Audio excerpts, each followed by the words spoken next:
Gurur Brahma, Gurur Vishnu, Gurur Devo Maheshwara, Gurureva Param Brahma, Tasmai Shri Gurave Namaha.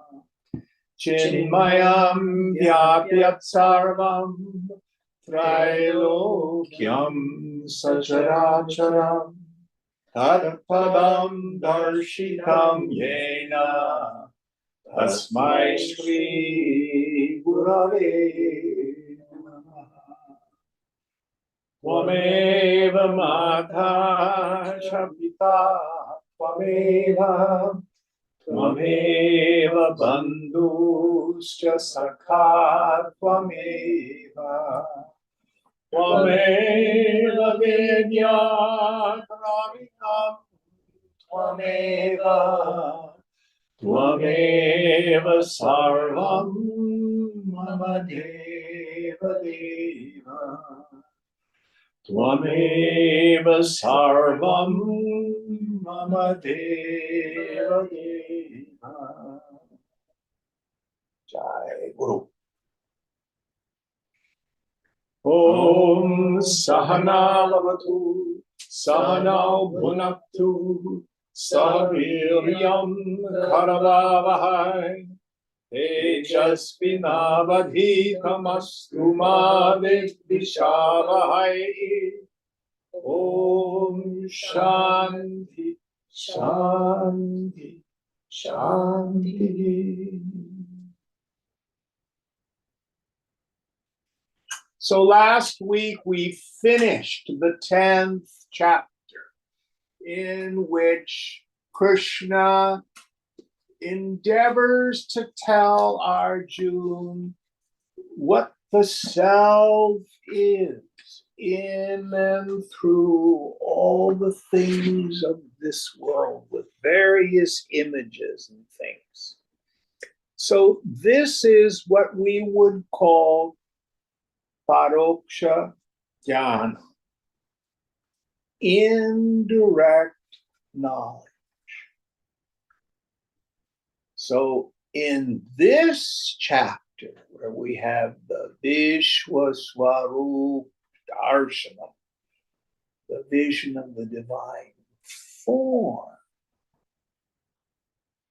we have in poetry an effort to point to, we can never define it, what the aparoksha jnana, the direct experience is of seeing the self in and through all the phenomenal world. So remember, we're dealing with three questions. The first is koham, who am I?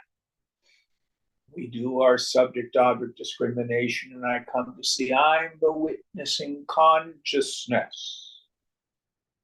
Many people stop there. And that is not the totality of the non-dual vision. We must answer two more questions. What is this world? And how has it come about? Shankara spends a lot of time in Viveka Chudamani talking about discriminating between the self and the not-self. Then about 3/4 of the way through the book, he says, well, guess what? We lied. There's no not-self. This world is also the self, appearing as name and form. There's a practice implied. practice is tuning up the mind, keeping it intensely introverted as we move through the world, dialing down our reactivity to it. It takes two forms: raga, my passion for things, and dvesha, my aversion to things. The mind is the world, and the world is the mind. And as the mind thins out, this is not a meditation that is just done in our meditation seat. This one we have to do in the world. Then the world is seen to be different than we saw with our ordinary mind, or what Krishna's going to say, with our two outer eyes. What does two outer eyes mean? Good and bad, right and wrong, pleasurable, unpleasurable, just, unjust, mine, not mine, yours, not yours, good, bad. These are the dvandvas, the two eyes. So he's going to open Arjuna's jnana chakshu. What's jnana chakshu mean? Third eye of wisdom. The eye of wisdom, yeah. So we need to understand, yes, this is poetry. It's a deep and profound understanding.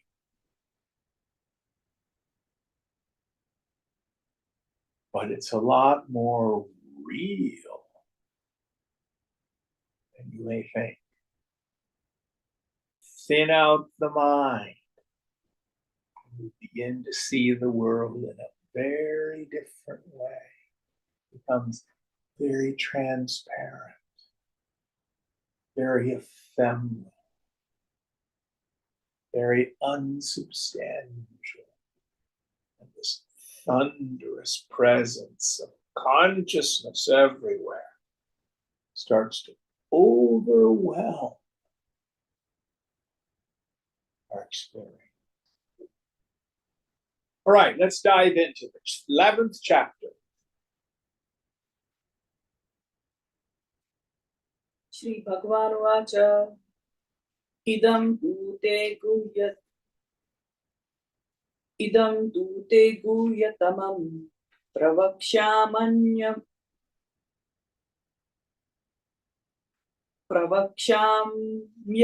suyatve jnanam vijnana hitam yajkyatva mokshase shubhat. The Blessed Lord said, to you who do not cavil. Are you in the right chapters? This is the 11th chapter? I think that's the wrong chapter. Oh, I'm in 9. Sorry. Yes. It has the Roman numerals and I went to the wrong. Yeah, 11 is XI, not IX. Yes. She's Lex Disick. That's the mushroom. Yeah, contact high maybe over the phone. Sorry. Arjuna Vacha Madanugrahaya Parama Yamadhyatma Samyitam Yatva Yoktam Vachastena Mohoyam Vigato Mama. Arjun said, by this word of the highest secret concerning the self, which you have spoken out of compassion towards me, my delusion is gone. So here, Arjuna's understanding is gone. So sometimes we talk about Vedanta practice as Shravana, Mananam, Nididhyasana. Shravana, we hear the teaching from the teacher, or in modern days, we get a good commentary here with our eyes. Then the second practice is manana. We wrestle with these ideas until we're convinced of their truth. And then the third is long and continuous practice until we have the direct experience. As it says in the 9th chapter, Jnanam Vijnanam Cha. We have understanding and direct experience. So Arjuna says, oh, my doubts are now done. I get it. I'm convinced of the truth of what you said about the nature of the self, the nature of ultimate reality. I'm willing to dive into practice. Next verse. Bhavapyayo hi bhutanam shrutto vistarasho maya tvatta kamalapatraksha mahatmya mapi chavyayam. The origin and destruction of beings, verily, have been heard by me in detail from you, O lotus-eyed Krishna, and also your inexhaustible greatness. So he's heard it. He has shraddha. He has faith in the truth of the teaching. This entire universe has its origin in Krishna. That everything is divine. One of my favorite mantras from Chandogya, Sarvam Kalvidam Brahma. Sarvam idam, all this kalu verily is Brahma. He believes it, but it's still at the level of faith. Going on. Evametatyathātha tvatmatmanam parameshvara drashtumichhami te rupa meshwaram purushottama. Now, O Supreme Lord, as you have thus described yourself, I wish to actually see your form divine, O Purushottama. Yes. So now Arjuna says, now that I've understood it, I want the direct experience. I want to see the divine form. What do we mean? We don't mean some being with arms and legs and mouths and heads and discs and discuses and stuff like that. It's poetry. What is the body of God? The Virat, the phenomenal universe. Vishwa. Vishwa means the phenomenal world perceived in the waking state. But the divine form includes not only the waking state, but the dream state or mushrooms.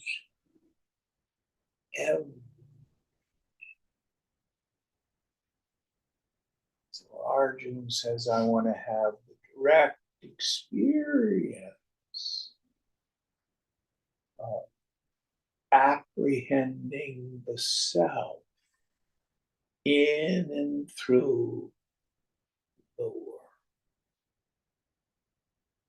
Now, for those Mahatmas who see that way, the world responds to them differently. There's stories about Bhagwad, Ramana Maharshi. Wild animals would come to him. Same thing with St. Francis of Assisi. Didn't they have stories about that, about him? All sorts of animals. Yeah. Because there was no fear, no sense of otherness in him.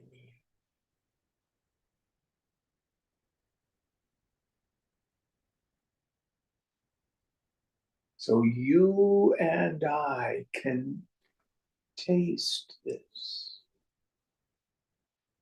if we choose. Now, there's a really good story in the life of St. Francis that shows us how we get there. So, Mike, will you tell us the story about St. Francis's fear of the lepers and what he did? Nice and loud so the Zoomies can hear you. So in Francis's world, leprosy was very contagious, and people just rotted. I mean, your skin started rotting, things fell off. And he was really afraid of lepers and very disgusted by them. Now, there's a couple different versions of the story, but one day he is going down a road, he meets a leper, he's disgusted by the leper, he tries to get away from him. And frightened of the leper. And frightened, right, just disgusted and just nauseated by the guy. The smell, the stench, everything. But somehow in him, he decides to embrace this person and kiss him. And what Francis says at that point in time is everything in his life that had been bitter became sweet. And at that point in time, he said he stayed in the world a little longer, and then that's when he left the world and just became a wandering beggar. Sorry, I couldn't catch the last couple of lines. Could you repeat? Say it again a little louder. So the last part was, so this person who he finds so disgusting and afraid of, he embraces him and kisses him. And Francis says at that point in time, everything he knew that had been bitter in his life became sweet.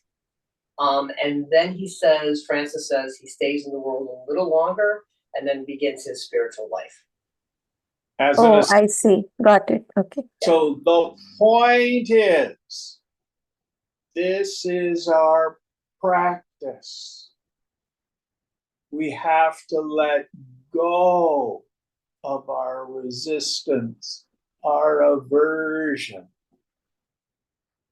to the negative, to what we consider bad people, bad situations, bad politics.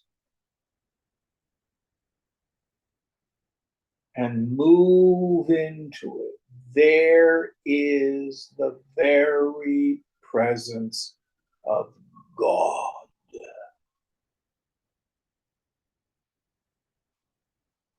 This is not easy. Simple to talk about, but not easy.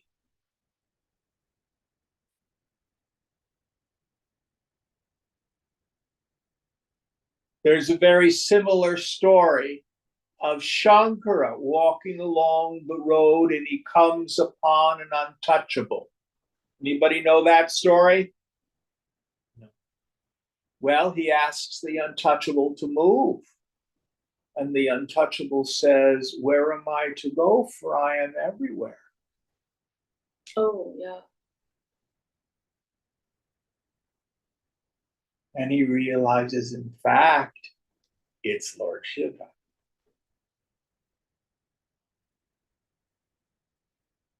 So at first he saw with 2 eyes, but then Lord Shiva helped him see with the jnana chakshu, the eye of wisdom.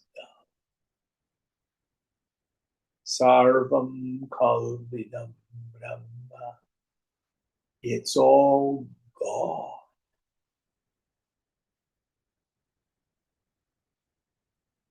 So this is our practice, to get over our raga and our dvesha. May I ask something? Please. So, raga and dvesha, you said, right? And they are duals. one is, there are two sides of the same coin, as we've discussed. Yes. So, one of the things that I find challenging is to get over attraction to things that seem noble. Can you talk about that? It all depends on our level of practice. At one level, we aspire to noble qualities. We want to get rid of our kleshas, our afflictions. But here we're talking about a higher practice, which is to see the self in and through everything. That's the idea. So we endeavor to love, to embrace everyone, whether they be noble or ignoble. Swamiji used to say, my love is like a fire hose. Whoever gets in front of me gets blasted. We want to learn to love as God loves. God has no taste. God loves people you and I would have nothing to do with. So we have to learn to love as God loves. Another great example of this was Mother Teresa of Calcutta, where she endeavored to love and serve the poorest of the poor. These were not pleasant people. Now, Mike, are some of your clients just really nasty and aggressive and stubborn people, and it's very difficult to be with them? Absolutely. Yeah. I remember when I got in this business, so I work with people with developmental disabilities. And one day I visited the group home and we were having dinner together. And I was sitting next to this guy who had really bad mouth closure and was chewing his food and started coughing, and food just started going all over the table. And I remember saying to myself, if I am going to do this work, I have to be okay with this kind of stuff. So yeah, you just have to embrace them for where they're at. Yes. Or if you work with street people, you want to help the homeless. It's not romantic. Oh, I'm going to save the unhoused and get them, housing and get them off drugs and stuff like that. Many times these are nasty, rebellious, selfish people,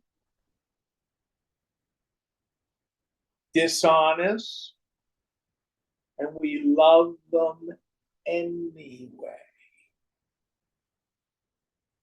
Simple, but not easy. This is the Samagrishta that Krishna was talking about in the second chapter.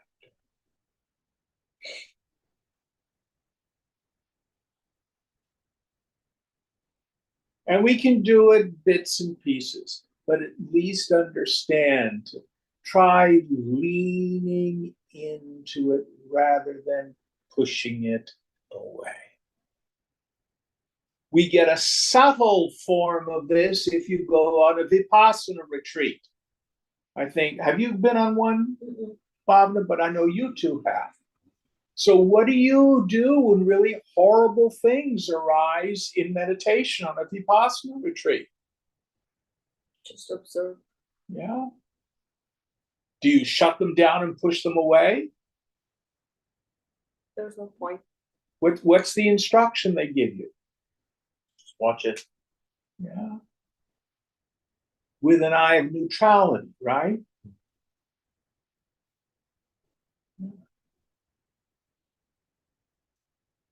So we do it with the mental material, and it happens in meditation. Now take that same attitude into the world. It is from this that the divine vision starts to become revealed. as it was for Francis. Next verse.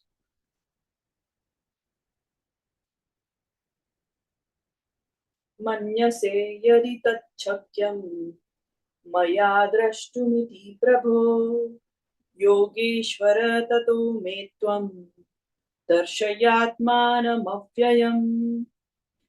If you, O Lord, think it is possible for me to see it, if you please, then, O Lord of Yogas, show me your imperishable self form. Yes. So here Arjun says, if it's possible, let me see the divine form, meaning the divinity of the phenomenal world.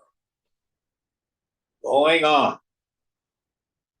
Sri Bhagwan Vacha Pashya me partha rupani Shatashota sahasrasha Nana vidhani divyani Nana varnakritini cha.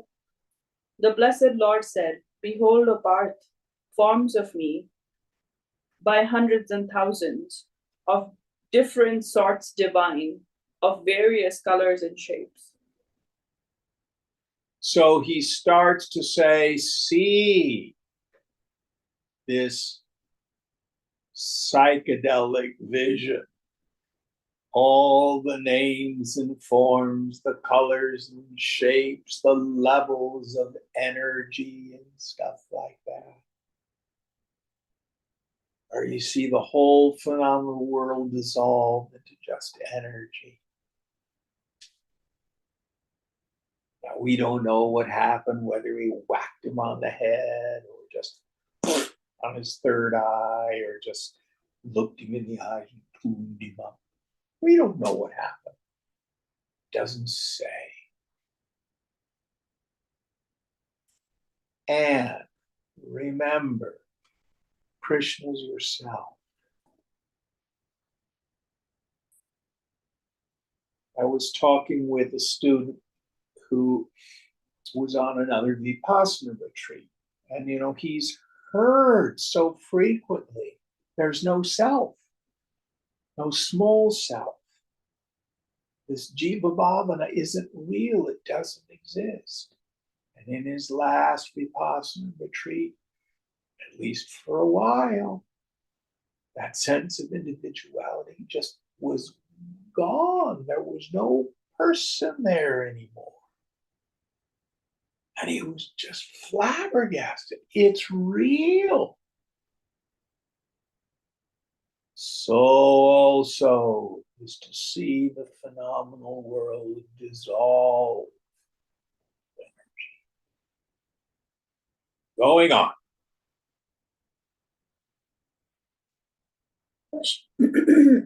Pashyadityan vasun rudran Ashvino marutastatha Bahunya drishta purvani Pashyaschyaryani bharata. Behold the Adityas, the Vasus, the Rudras, the two Ashwins and also the Maruts. Behold many wonders never seen before, O Bharat. Yes.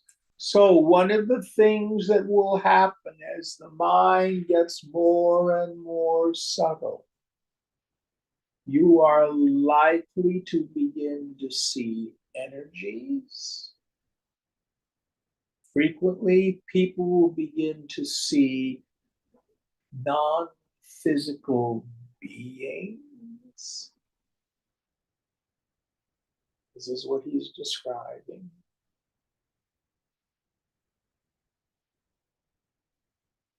All sorts of beings on all sorts of levels.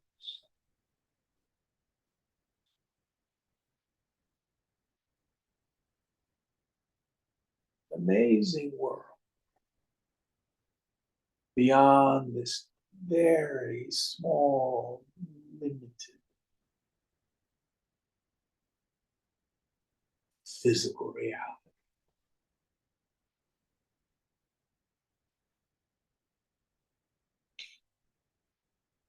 We see causations. We see connections.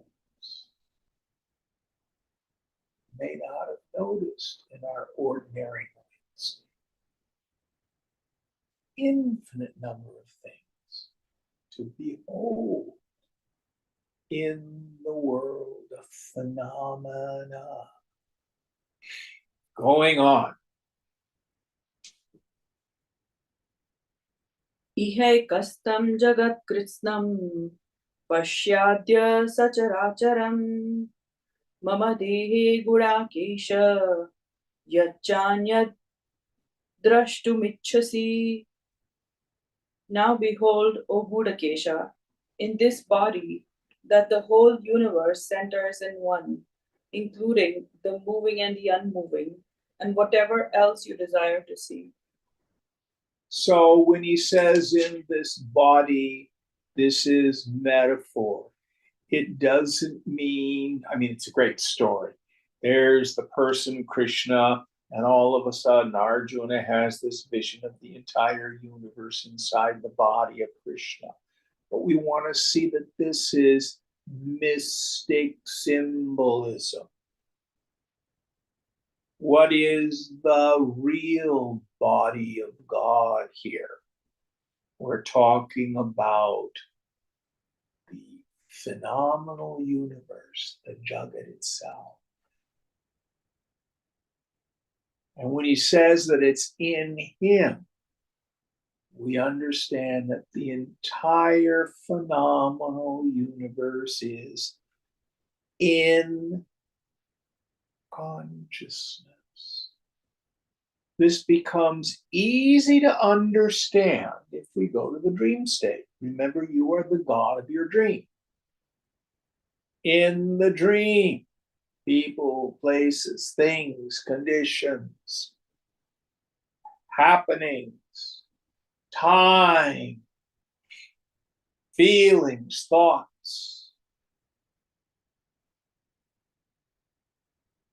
Dream you're out driving on a mountain road.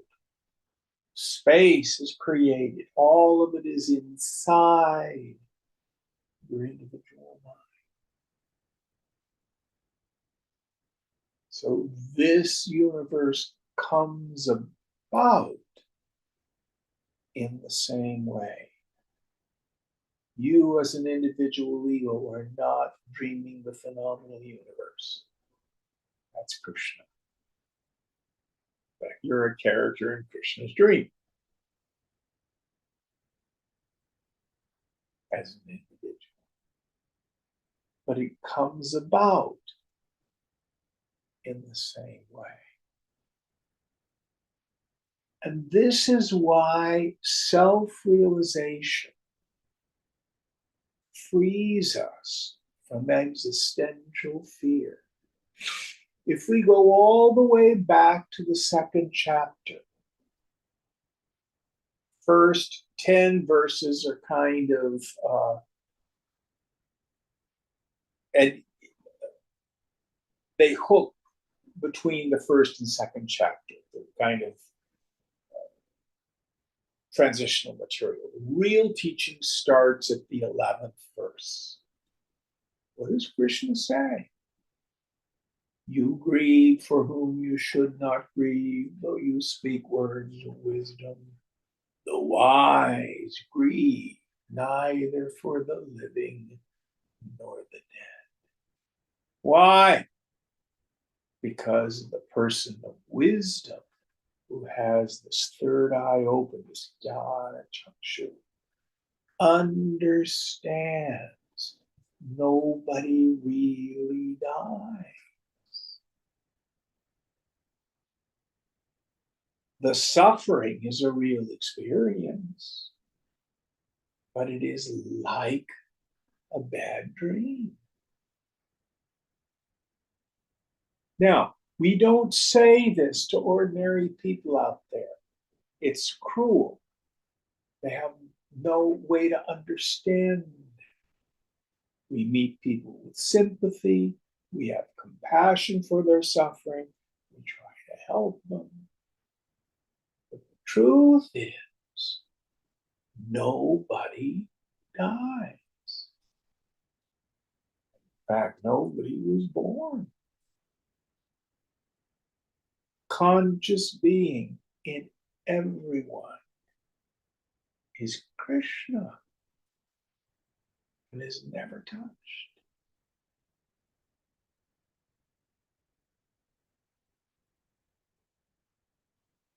It's like a huge hologram. It's very vivid. Because of the Lord's Maya Shakti, it seems so real.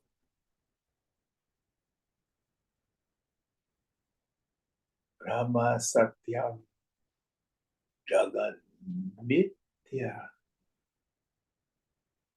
Brahman alone is real. Phenomenal world, the Jagat Mithya, illusion, Vaithatya, false, Pratibimba, like the reflection in a mirror. Adhyasa, a superimposition of imagination on what's real. Krishna consciousness. Next verse.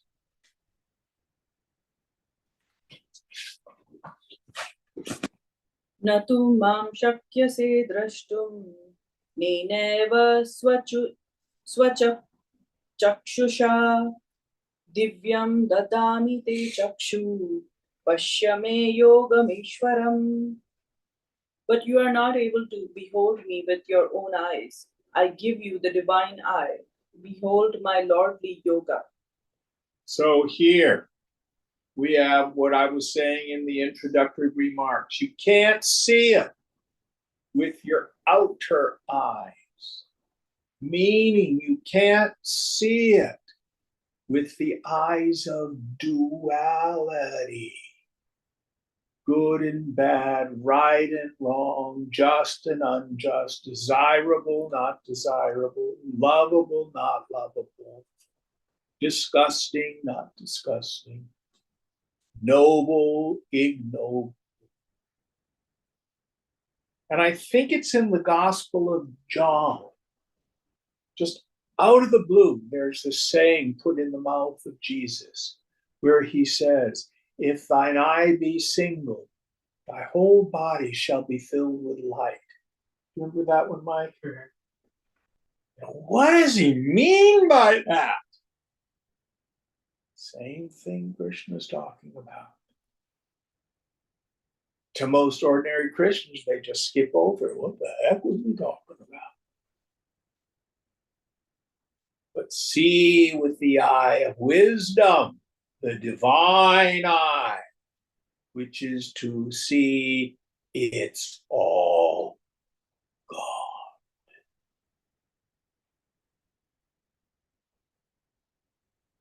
So this is also poetry. It's a literary device. Now he's going to zap Arjuna. Arjuna's going to start describing his experience. And God will help you with the meter because it changes here. Well, we have one verse of regular, so Okay. Sanjay Vacha Eva Muktva Tato Rajan Mahayogeshwaro Hari Darshayamasa Parthaya Paramam Rupameshwaram. Sanjaya said, having thus spoken, O king, the great lord of yoga, Hari, showed to Partha his supreme form as the lord of the universe.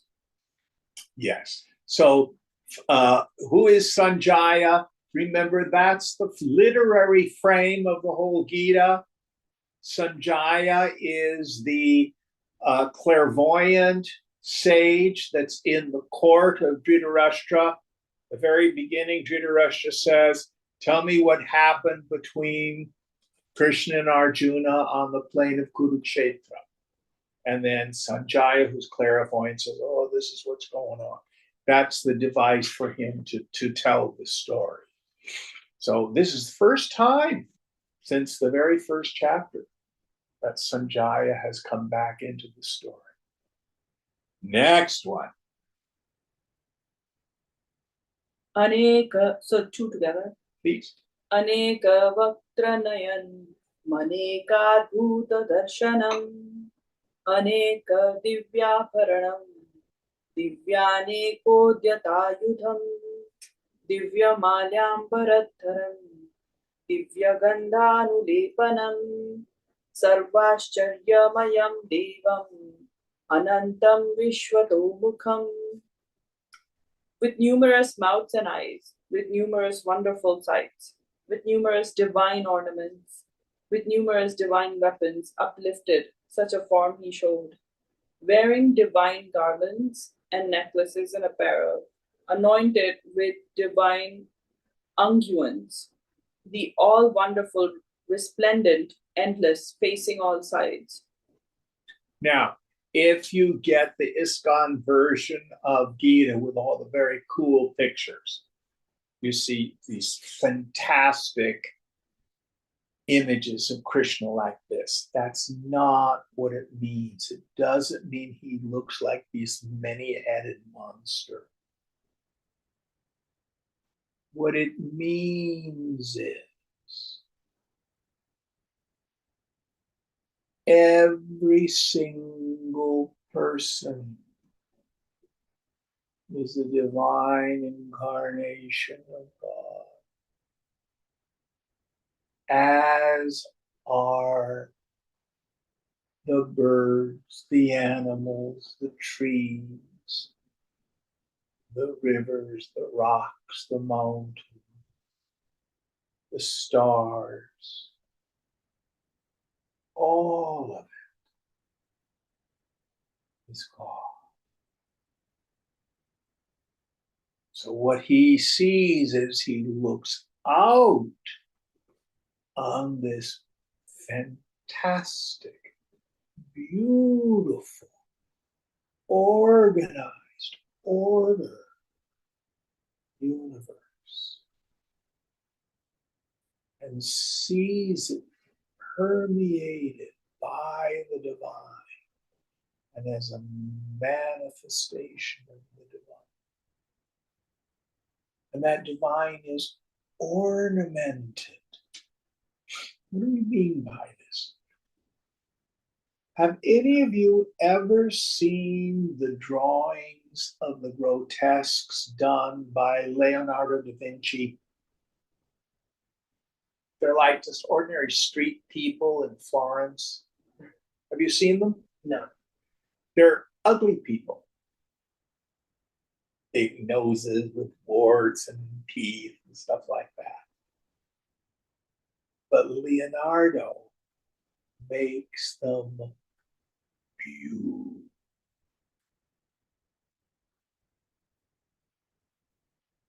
Because he had the eye of an artist. He was able to see beauty in what we ordinarily see as ugly.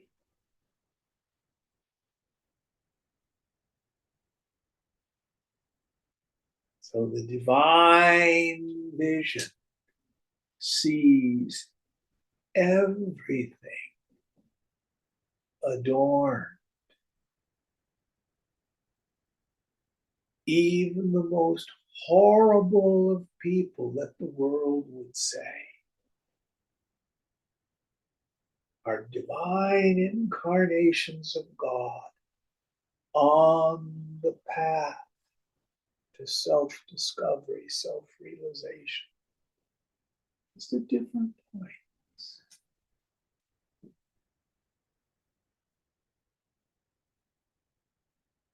It's all God. It's all good. We may have a relative or a friend with a terrible disease who seems to be suffering so badly. That's all part of the process. You and I have been through that too.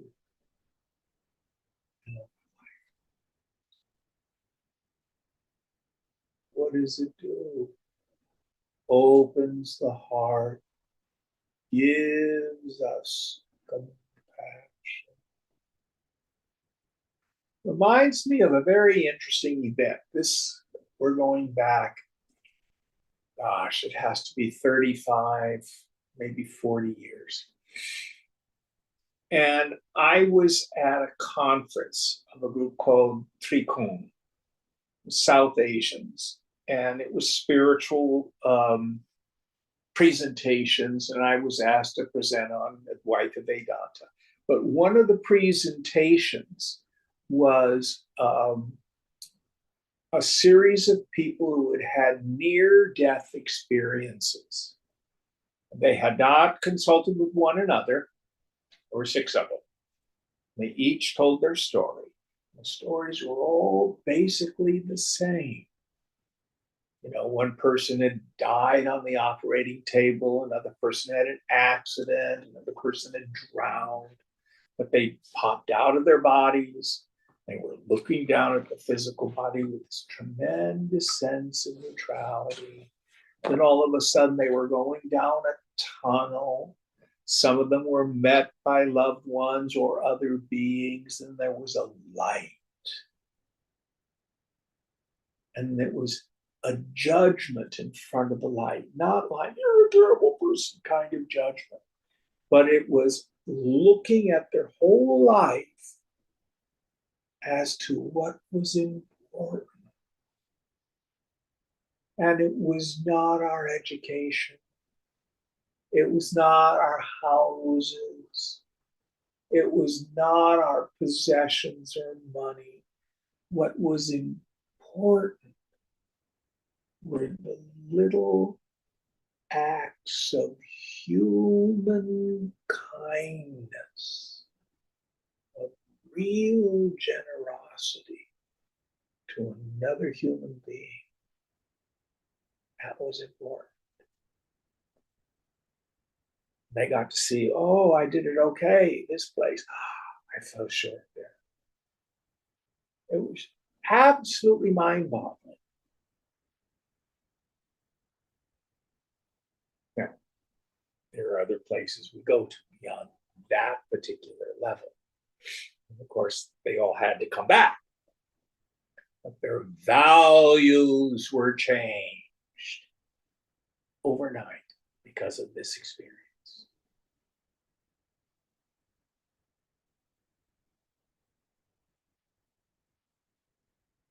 That's what's important.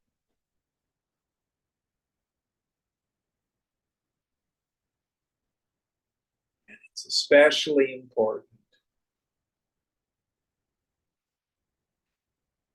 when it's people we don't like. Show up and see them as part of the cosmic vision.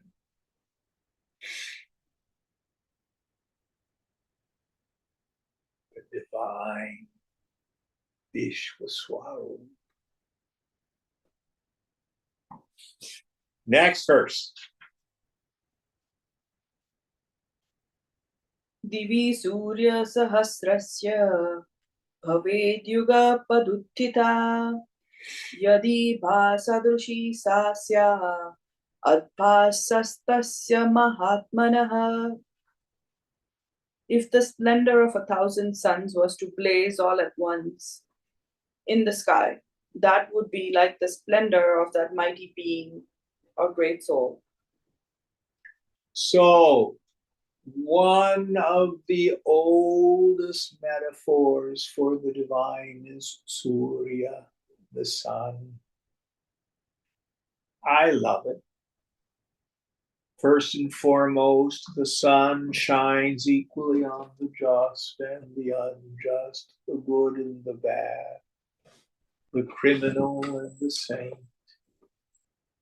So does the light of consciousness.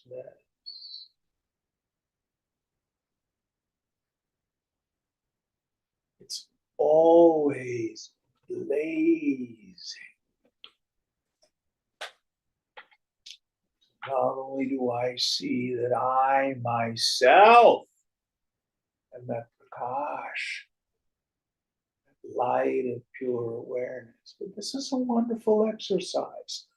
Look into people's eyes. Endeavor to disregard their physical body. Don't pay too much attention to what they're saying. Look through their mind states and connect with the living being. It's looking out of those eyes. That's Krishna. If you're not your body, you're not your prana, you're not your mind, you're not your thoughts, but you are that Chidakash, that witnessing consciousness, that space of pure awareness. So is everyone else, whether in their minds they know it or not. Now, when you acknowledge the divinity in another, it has the power to invoke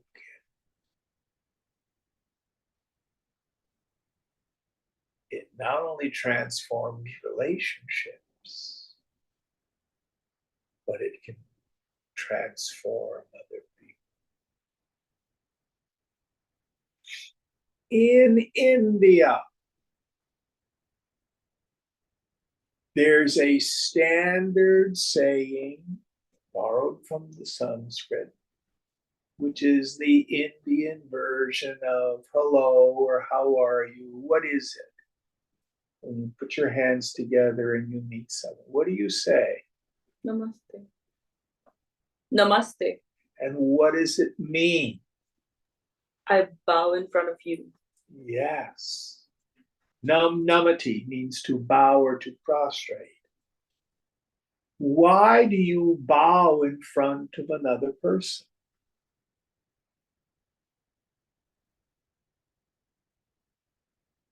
Another way to translate it is, I salute the divinity in you.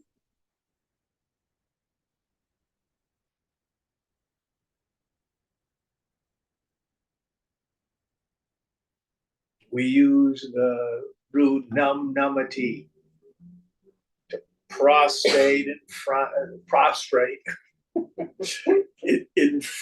of the God, to the Guru.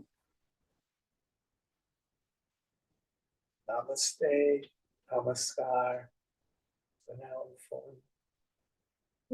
It's not only in I realized that in German too, they say servus, and it's a greeting, and it means to serve. I serve you. Yes, yes. But the idea for us Hindus is every time we meet another human being, I salute the divinity in you.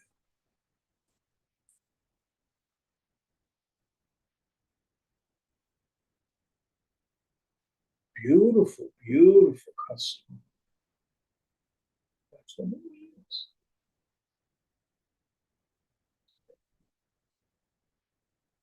Practice acknowledging the divinity in everyone and everything. This begins to help us open this jnana chakshu, this divine eye, and see the divine form everywhere.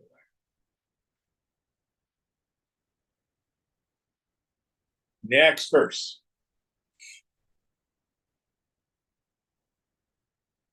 तत्रैकस्थं जगत्कृत्स्नं प्रविभक्तमनेकधा अपश्यद्देवदेवस्य शरीरे पाण्डवस्तदा. There in the body of the god of gods, the Pandava, son of Pandu, then saw the whole universe resting in one, with all the infinite parts. So the Pandava here means Arjun.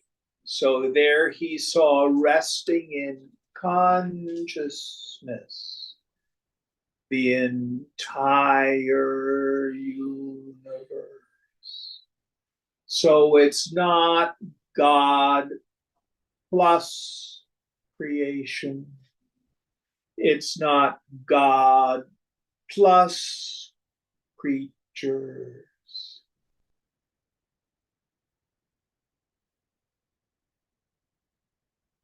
It's all.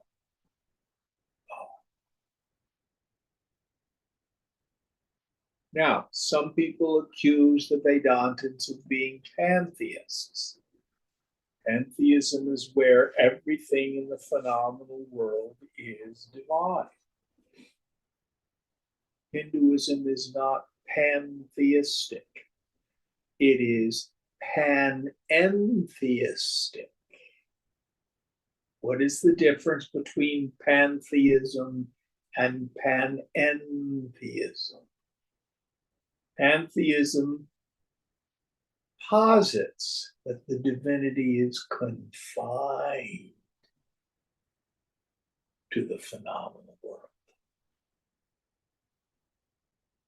Vedanta says, oh, the phenomenal world is imbued, it is the divine.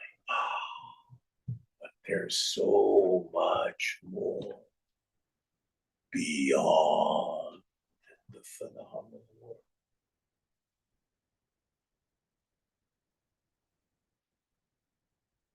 So just like everything in the dream is contained within your mind,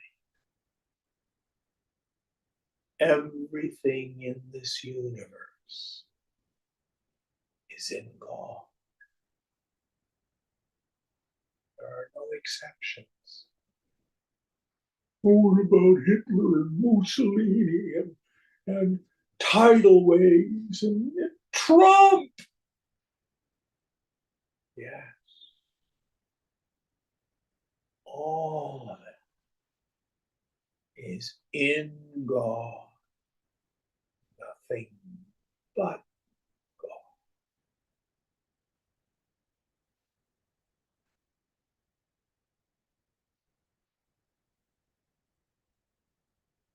Next verse.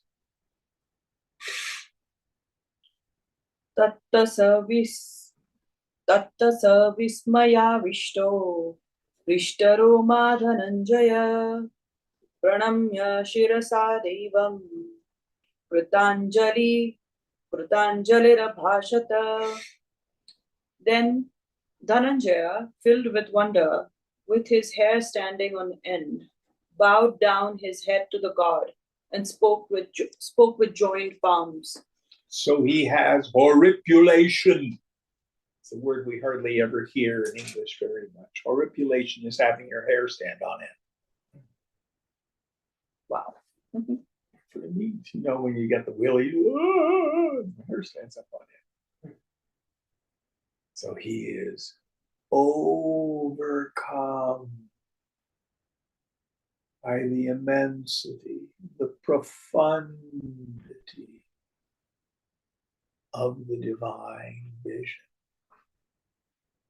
Now, I can remember back when we had our center in San Francisco, I think we were teaching Mandukya. I had this one student, I won't mention her name. Just get incredibly tuned up. And Mandukya has as one of its objectives the dissolution of the world. And it all just dissolved for her. And she just burst into tears. sobbed and sobbed and sobbed. Happened with another student just this week. This is not uncommon because we see everything we've invested in.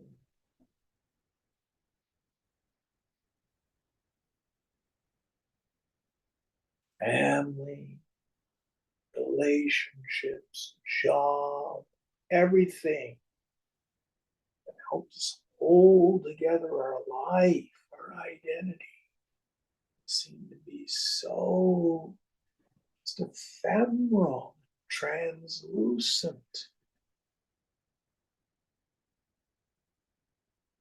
It's shocking.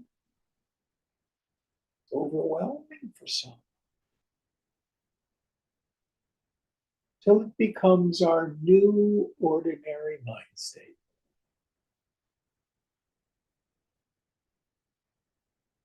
So Arjun here, overwhelmed, prostrates himself at the feet of Krishna. Going on, next verse. This is when the meter changes. Yeah. Arjunavacha Pashyami devastavam devadehe sarvastata bhuta vishesha samdhan brahmanamisham kamalasanastham rishinsha sarvanurgascha divyan. Arjuna said, I see all the gods, O God, in your body, and also hosts of various classes of beings. Brahma, the Lord of creation, seated on the lotus, all the rishis and celestial serpents. So he's having a psychedelic kind of vision. Yes, you could say that, but more than that, it's insight. He sees everything in Krishna. Those of us who are studying Kena Upanishad, there's a refrain that comes up from these verses that we're covering. It is not that which you worship here. Oh, I'm a devotee of the Madhu. I have her murti. I do puja to her all the time. I pray this and I pray that. I chant this, I chant that. Kena says it's not that which you worship here. Or Krishna, or Shiva, or Jesus.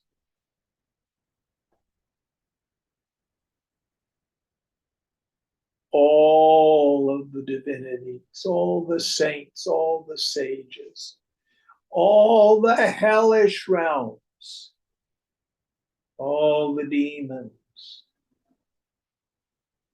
everything on any realm of being is nothing but a form in consciousness. Just like none of the characters in your dream really touch you, so in reality, nothing in this world, the Vishwa, ever really touches. You've got to experience that. How do you do it?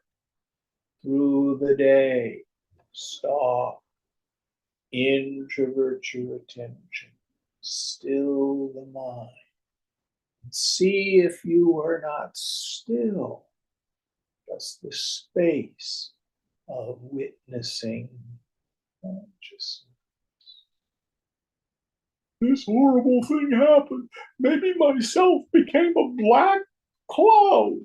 Nope. It's still just witnessing consciousness. I got a raise. Maybe there's dollar signs in there. Nope. Still just witnessing consciousness. Entire universe, gross, subtle, and causal, in consciousness. And we have this relationless relationship. All the phenomenal world cannot function without the touch of the divine. Yet, consciousness is never altered or changed by it. One more.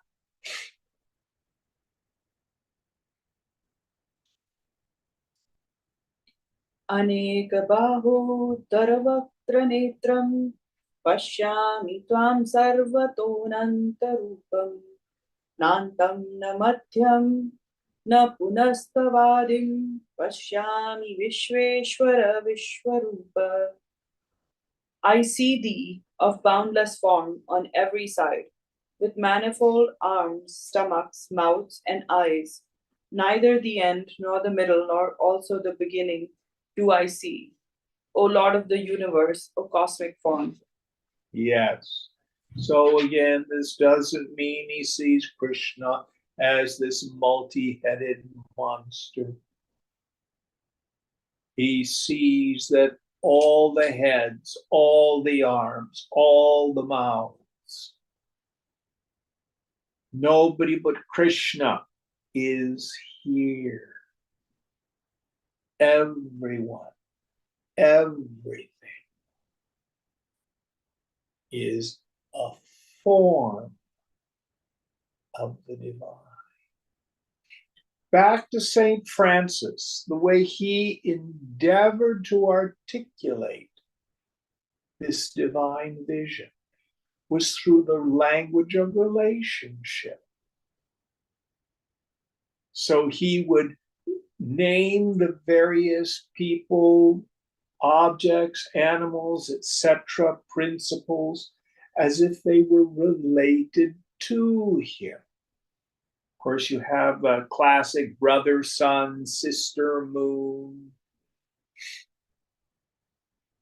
Are there other ones you can share with us, Mike?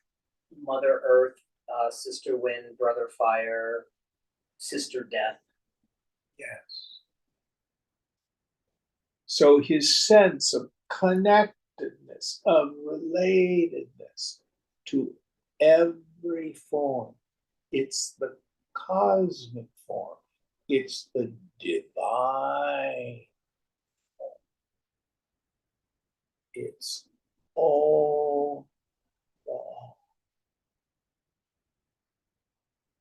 Now, Swamiji used to thunder, it's a cosmos, not a chaos. Part of what we begin to see with this divine vision is synchronicity. Things are connected. We begin to see that there's intelligence behind everything that happens.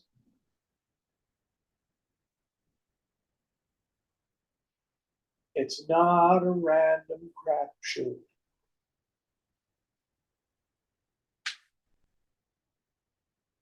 And Genesis is happening now. It's not that the Lord started it all 13.8 billion years ago and then walked away.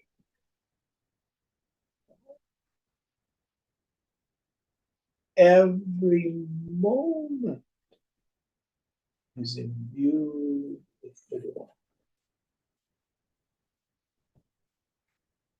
And the quieter our minds get, and the more renounced we become, meaning giving up our attachments and aversions, the more we see the divine. Now, a little bit upon this idea. So when I'm working with people recovering from alcoholism, frequently in the beginning, they say in some form, if you had my problems, you'd drink too. Alcohol is the only friend I have left. Not understanding that the booze is what's causing the crappy life, the horrible mind states, the chaos. So also you and I think. But if I give up my attachment to this stuff, I won't have fun. I won't have happiness. I won't have the love, the connection in my life. That's what our minds tell us. And it's a lie. Let go, and you'll find richness beyond your wildest dreams. This is the promise of the scripture. So far, it's proven true for me. All right, we'll quit here. What verse are we on for next week? 17. Okay. Om Purnamada Purnamidam Purnat Purnamudachyate Purnasya Purnamadaya Purnameva Vashishyate. Om Shanti Shanti Shanti. Hari Om Sri Guru Pyo Namaha. Hari Om. Thank you all.